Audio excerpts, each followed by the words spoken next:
UPI पर कोई GST नहीं। 2,000 रुपए से ज्यादा के पेमेंट भी यूजर्स के लिए होंगे फ्री। व्यापारियों को देने पड़ सकते हैं अलग से कुछ चार्जेस। रेगुलर ट्रांसफर पर नहीं होगा कोई असर।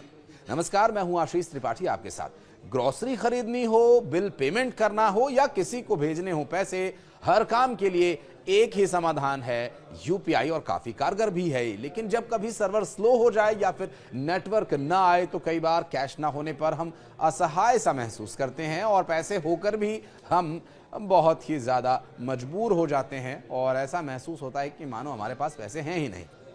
लेकिन इस बीच आज से यूपीआई में कुछ बड़े बदलाव हुए हैं। ये चेंजेस किस तरह से हो रहे हैं, कैसे इसके इस्तेमाल के तरीके को पूरी तरह से बदल देंगे, ये इस बारे में हम बात करेंगे। इसमें सिर्फ छोटे मोटे सुधार शामिल नहीं है, बल्कि बड़े नियम जो कि सीधे तौर पर प्रभावित करेंगे, आपकी जेब पर असर डालेंगे, इसका भी यहाँ असर देखने को मिल सकता है। आप अपना बैंक बैलेंस कैसे देखते हैं? यूपीआई पर चेक करते हैं? आप भी ये वीडियो बहुत ध्यान से देखिएगा। दरअसल बार बार होने वाले पेमेंट्स जो ऑटो पे करते हैं उनके लिए भी कुछ नियमों में बदलाव किया गया है, और किसी फेल हुए ट्रांजैक्शन की स्थिति को जो गूगल पे है या फ़ोन पे है या फिर पेटीएम जैसे जो वॉलेट्स हैं, अपने पसंदीदा ऐप्स जो भी आप इस्तेमाल करते हैं, इस पर आप चेक करते हैं। यूपीआई भारत की सबसे लोकप्रिय पेमेंट प्रणाली है, और अगर आप बहुत ज़्यादा बैलेंस चेक करते हैं तो थोड़ा सा आपको अब ये ध्यान रखना होगा, क्योंकि अब इसकी लिमिटेशन कर दी गई है। पहले तो अनलिमिटेड था, कभी भी आप बैलेंस चेक कीजिए, लेकिन अब इसकी लिमिटेशंस कर दी गई हैं। 1 अगस्त के दिन से 50 बार ही आप अपना बैलेंस चेक कर सकेंगे, और बैंक अकाउंट की लिस्ट को आप सिर्फ 25 बार ही देख पाएंगे। ऐसा इसलिए किया जा रहा है जिससे कि सर्वर पर या सिस्टम पर इसका एक्स्ट्रा लोड ना पड़े। कई बार आप बैठे हैं खाली, चलिए कुछ नहीं है तो बैंक बैलेंस ही चेक कर लेते हैं, आगे का बजट प्लान कर लेते हैं, तो इसके लिए भी अब आपको काउंट करना होगा कि आपने दिन में इतना कितनी बार किया। और आप अपनी तरफ से भी कोशिश करें कि अनावश्यक रूप से बार बार बैलेंस चेक ना करें,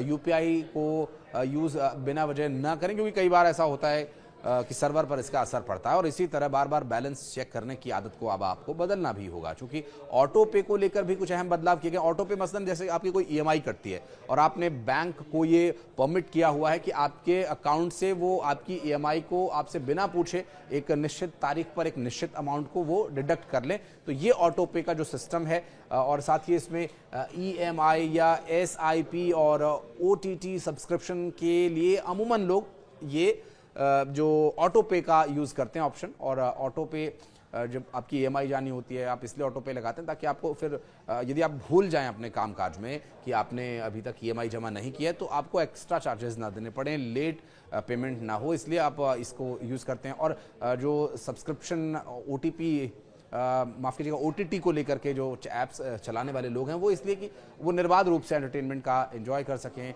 ये इसलिए ऑटो पे होते हैं। और अब ऐसे में यूपीआई ऑटो पे ट्रांजैक्शन अब सिर्फ गैर व्यस्त समय पर ही प्रोसेस में लाए जा सकेंगे।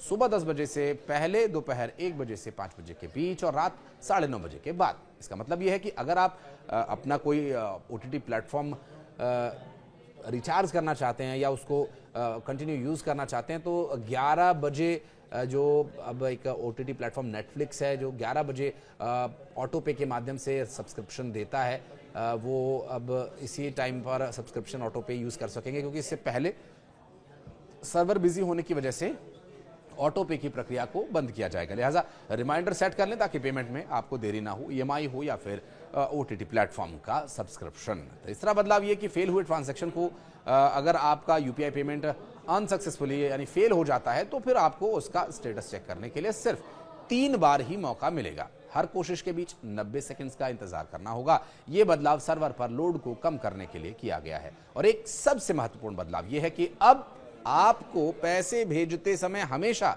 रिसीवर का नाम दिखाई देगा ही। इससे गलत पेमेंट होने से बचने में मदद मिलेगी। हालांकि ये तो पहले भी होता था, और ये एक बहुत ही अच्छी एंटी फ्रॉड उपाय भी है। अब पहले कई बार ऐसा होता था कि वो नाम कई बार शो नहीं होता था, लेकिन अब इस बार ये मैंडेटरी होगा, और हर बार जिसको भी आप पेमेंट करेंगे उस अकाउंट होल्डर का नाम, उस लाभार्थी का नाम इसमें शामिल होगा।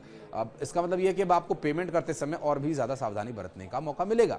अगर आप पेटीएम, फ़ोन पे, गूगल पे यूज़ करते हैं तो भारतीय राष्ट्रीय भुगतान निगम यानी एनसीआईपी के द्वारा कुछ पाबंदियां हैं। अगर आप पेटीएम, फ़ोन पे या गूगल पे यूज़ करते हैं तो भारतीय राष्ट्रीय भुगतान निगम यानी एनपीसीआई कुछ सीमाएं उन्होंने लगा दी है। दरअसल यहाँ कुछ बदलाव भी किए गए हैं जिनके बारे में आपको जान लेना चाहिए। दरअसल अप्रैल 2025 के बाद से इनके दाम नहीं बदले हैं। तो यूपीआई पेमेंट के अलावा कुछ और भी बदलाव हो रहे हैं, चलिए उनके बारे में भी बात करेंगे। दरअसल अप्रैल 2025 के बाद से सिलेंडर्स के दाम नहीं बदले गए हैं और अप्रैल 2025 में जो आखिरी बदलाव हुआ था उसके बाद से अब तक इनके दामों में बदलाव नहीं हुआ है। सीएनजी की हम बात करें तो सीएनजी जो 79 रुपये 50 पैसे प्रति किलो के हिसाब से मुंबई में मिल रही है। पीएनजी 49 रुपये प्रति यूनिट थी। अब 1 अगस्त से ये कीमतें अब बदल जाएंगी। अगस्त में बैंक छुट्टियों की लिस्ट की अगर बात करें तो छुट्टियों की लिस्ट भी आ गई है। भारतीय रिजर्व बैंक हर महीने त्योहारों और ज़रूरी तारीखों पर तय करता है कि छुट्टियां कहाँ देनी है कहाँ नहीं देनी है, जो कि अलग अलग जगहों पर अलग अलग हो सकती है। अगस्त के महीने में 16 दिन बैंक हॉलीडे रहेगा और हवाई ईंधन यानी एटीएफ की कीमतों में भी 1 अगस्त से बदलाव हो रहा है। इसमें हवाई टिकट्स के दाम भी प्रभावित हो सकते हैं और ये बदलाव आपके मंथली खर्चे को बढ़ा सकता है अगर आप रेगुलर फ्लाई करते हैं तो। इसके पहले प्लानिंग कर लें। क्रेडिट कार्ड से जुड़े अहम बदलाव हो रहे हैं, उसके बारे में बात करें तो एसबीआई कार्ड यूजर्स जो कि 11 अगस्त से कुछ को ब्रांडेड कार्ड्स पर मुफ्त एयर एक्सीडेंट इंश्योरेंस भी अब इस पर ख़त्म हो रहा है और अब तक SBI, UCO bank, central bank, PSB, Karur Vysya bank और इलाहाबाद बैंक के साथ मिलकर के कुछ खास कार्ड्स पर 50 लाख से 1 करोड़ रुपए का इंश्योरेंस कवर देता था। अब ये सुविधा बंद हो गई है। कार्ड होल्डर्स को इससे झटका लग सकता है। दरअसल रसोई गैस की अगर बात करें तो रसोई गैस और कमर्शियल सिलेंडर्स के दाम में भी बदलाव हो सकता है। हर महीने की तरह 1 अगस्त को तेल कंपनी सिलेंडर की कीमतें तय करती हैं। जुलाई में 19 किलो के कमर्शियल सिलेंडर के दाम 60 रुपये कम हुए थे, लेकिन रसोई गैस की कीमत वही रही। अब उम्मीद यह है कि 1 अगस्त को रसोई गैस सस्ती हो सकती है, यानी आज से ये दाम में बदलाव हो सकता है। घरेलू बजट के लिए राहत होगी। वर्तमान में 14 किलो 200 ग्राम वाले घरेलू सिलेंडर में सबसे ज़्यादा कीमतें कहाँ से हैं, किन राज्य में, किन शहरों में है, इस पर भी हम बात करेंगे। तो सबसे ज़्यादा जो 14 किलो 200 ग्राम वाला सिलेंडर है वो सबसे महंगा बिहार पटना में मिलता है। 942 रुपये 50 पैसे का इस सिलेंडर वहाँ खरीदना पड़ता है लोगों को। दिल्ली में 853 रुपये का आप इसे खरीद रख सकते हैं, तो वहीं उत्तर प्रदेश की राजधानी लखनऊ में 890 रुपये 50 पैसे आपको इसके पे करने पड़ते हैं। और अगर राजस्थान के शहर जयपुर की बात करें तो 856 रुपये 50 पैसे इसकी कीमत है। तो वहीं उत्तर प्रदेश के आगरा में 865 रुपये 50 पैसे इसको लेने के लिए आपको पे करने पड़ेंगे। तो उत्तर प्रदेश के ही मेरठ में 860 रुपये का ये मिल रहा है। उत्तर प्रदेश के गाजियाबाद शहर में ये 850 रुपये 50 पैसे का मिल रहा है। तो ये खाने पीने के शौकीन लोगों की नगरी इंदौर में 881 रुपये का सिलेंडर लोग खरीद रहे हैं। भोपाल में ये 858 रुपये 50 पैसे का मिल रहा है। पंजाब के लुधियाना में 880 रुपये देकर के लोग इसे खरीद सकते हैं। वाराणसी में इस वक्त इसके लिए 916 रुपये 50 पैसे चार्ज किए जा रहे हैं। तो ये दूसरा सबसे महंगा सिलेंडर यहाँ पर वाराणसी में मिलता है। गुरुग्राम की बात करें तो गुरुग्राम जैसे महंगे शहर में 861 रुपये 50 पैसे का ये मिलता है। गुजरात के अहमदाबाद में 860 रुपये का मिलता है। मुंबई में 852 रुपये 50 पैसे का सिलेंडर मिल रहा है।